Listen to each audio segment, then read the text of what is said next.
Yo yo yo, salut les turfeuses, salut les turfeurs, bienvenue pour un nouveau pronostic de Benoît Requin. Ok, place au pronostic du quintet du vendredi 26 septembre, direction Paris-Vincennes pour le prix Austria, 3 attelés, 2850 mètres, 16 partants, réunion 1, course 4, indice de confiance 3 sur 5. Petit retour sur les quintets de ce mercredi et de ce jeudi. Alors mercredi, eh bien là c'est le 8, ils étaient non partants. Mon cheval de complément le numéro 5, il a intégré la 8e position de mon prono. Ce qui fait que mercredi, on a le quintet dans le désordre. Et par contre, jeudi, il y a eu du trouble fait à l'arrivée. Eh bien c'est parti, on commence le pronostic et on commence avec le numéro 1, Guess Fouto, et on écoute André Dreux. Oui, Guess Fouto, il était trop loin durant le parcours la dernière fois et elle vieillit, ce qui explique sa performance. Elle a absolument besoin de courir caché pour prétendre aux 5 premières places. Si elle a une bonne course, j'espère être dans le quintet. Eh bien, je te le souhaite André, étant donné que je l'ai gardé dans mon prono, ce numéro 1, je l'ai mis 6e. Bref, on passe au numéro 2, Funny Horse, et on écoute Nicolas Catherine. Funny Horse court après 1 mois et demi d'absence, car il n'avait pas d'autre course avant celle-ci. C'est un cheval qui a eu de gros problèmes de jambes et je ne pouvais pas le travailler comme je le voulais. C'est ce qui explique ses contre-performances. Là, pour cet engagement, nous n'avons pas eu de soucis à ce niveau-là. Il est en très bonne forme. Il devrait disputer les premières places. Il est chaud, Nicolas, avec ce numéro 2, Funny Horse, que j'ai gardé aussi dans mon prono. Je l'ai mis 5e. Bref, on passe au numéro 3, Gamine de Ribot. Moi, cette Gamine de Ribot, je l'ai pas retenue. Voilà, j'en ai préféré d'autres. Donc, on passe au numéro 4, Gay Logie, et on écoute Joe Corbani. Gay Logie a enchaîné à la fin du printemps par un bel été à Cagnes. Ce n'était pas une surprise de le voir performer. C'est un bon élément. La grande piste ne va pas lui poser de problème. Il est resté en pleine forme. Il possède de la vitesse et de la tenue. Je le présente avec des ambitions. Ok, merci Joe. Eh bien, ce numéro 4, je l'ai gardé en toute fin de combinaison, mais attention à lui. On passe au numéro 5, Graziella Del, que je n'ai pas retenu, mais qui est quand même chef et capitaine de ma petite liste des possibles casseurs de tickets repères, attention. On passe au numéro 6, Forrest Gump 7, et on n'aura pas les commentaires de l'entraîneur, c'est Franck Terry qui est parti pêcher Captain Ian Marlborough. Bref, amusez-vous bien tous les deux. Ce numéro 6, c'est lui mon préféré. On passe au numéro 7, Flambeur du Dijon. Et ce numéro 7, je l'ai pas retenu, mais il est à l'arrière de ma petite liste des possibles troubles faits. Alors pour le 8 et pour le 9, le numéro 8 et le numéro 9, je les raye. Donc on passe direct au numéro 10, Goéland de Janzé. Et on écoute Charles-Antoine Marie. Goéland de Janzé m'a un peu déçu à Écomois, mais à sa décharge, il a fourni un premier effort pour se placer puis a lancé le sprint.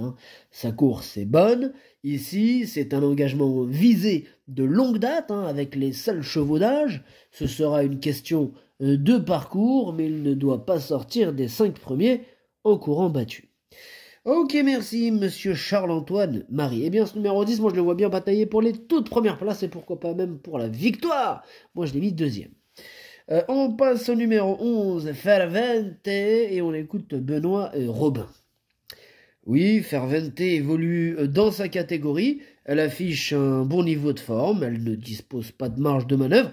Néanmoins, avec un déroulement favorable, je serais déçu de ne pas la voir sur le podium, même si sur les 2850 mètres, il faudrait être patient. Et oui, c'est long, 2850 mètres, il faudra patienter. En tout cas, ce numéro 11, je le vois bien intégrer la combinaison. Je pense qu'il peut en faire souffrir plus d'un sur sa route, clairement. Moi, je l'ai mis 4e. On passe au numéro 12, Fun Lover. Ce numéro 12 qui m'embête beaucoup, c'est même celui qui m'embête le plus dans ce quintet. C'est lui, mon cheval de complément. Attention, possible cassage en vue, donc attention. On passe au numéro 13, Guy Balbi de Well. Et lui aussi, c'est un remplaçant, c'est un regret. C'est mon 2e cheval de complément en cas de non partant, attention. On passe au numéro 14, Goloso de Braille, et on écoute Mihai Ionescu. Golosso de Braille, il a joué de malchance peu après le départ à Cagnes entre deux concurrents et n'a pas pu éviter la faute. Il était parfait en retrait ensuite. Ici, c'est une belle course. J'ai essayé de la mener au mieux. Il avait fini très fort à Enghien pour s'imposer. Il n'a pas trop de références sur la grande piste, mais ce ne sera pas un problème, là, hein. Il doit se racheter. Eh bien, moi je le rachète, ce numéro 14. Je l'ai mis très haut, hein, je l'ai mis troisième. On passe au numéro 15, Griezmann, que je n'ai pas retenu, mais qui est en plein milieu de ma petite liste des possibles troubles faites. Et nous terminons avec le numéro 16, Galinette Bleue, et on écoute Reynald Coppens. Bonjour Reynald. Ja, bonjour. Galinette Bleue, elle s'est maintenue en forme lors de sa dernière sortie. On normalement la laisse avec ses fers car elle a des problèmes de pied. Et en ce moment, elle a l'air bien souple. Et on est à 25. Donc, on chante. Elle ne tourne pas à corde gauche, mais elle a déjà bien fait sur cette piste. Elle peut faire l'arrivée. Oui, elle peut faire l'arrivée, Reynald Coppens, merci beaucoup. En tout cas, ce numéro 16, je l'ai gardé en fin de combinaison. Ouais, le pronostic, ça donne 6, 10, 14, 11, 2, As, 16, 4. Merci d'avoir suivi cette vidéo. N'hésitez pas à mettre un pouce bleu si la vidéo vous a plu. Pour accéder à tous mes tickets pour la course du Quintet, rendez-vous directement en description de la vidéo. Vous avez aussi le bouton rejoindre qui vous donne accès au prono en 8+2, plus le capitaine de ma petite liste des casseurs. À jouer avec modération. Bonne chance. Chopez-le-moi. Ciao.